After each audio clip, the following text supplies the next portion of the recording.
పెన్షన్ల విషయానికి వస్తే ఎలక్షన్ కోడ్ వచ్చే నాటికి మా ప్రభుత్వం ఉన్న నాటికి 66,34,372 పెన్షన్లు మా హయాంలో మేము ఇస్తూ ఉంటే ఈరోజు చంద్రబాబు నాయుడు గారి పాలన వచ్చేసరికి ఏకంగా 62,10,969కి పడిపోయి చంద్రబాబు నాయుడు గారి 10 నెలల కాలంలో చంద్రబాబు నాయుడు గారి పాలనలో 66,34,372 పెన్షన్ల నుంచి ఎలక్షన్ కోడ్ వచ్చే నాటికి ఉన్న పెన్షన్ల దగ్గర నుంచి ఈరోజు చంద్రబాబు నాయుడు ఈ నెల డిస్ట్రిబ్యూట్ చేసిన పెన్షన్లు ఎంత అని చెప్పి చూస్తే 62,10,969 పెన్షన్లకు పడిపోయి కొత్తగా ఒక్క పెన్షన్ అనేది యాడ్ కాల.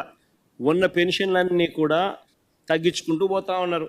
దాదాపుగా కంటికి కనిపిస్తాం, దాదాపుగా 4 లక్షల పెన్షన్లు తగ్గినట్టుగా. ఈ సంవత్సరం బడ్జెట్ చూస్తే మామూలుగా పెన్షన్లకు 32,000 కోట్లు ఖర్చు చేయాలి.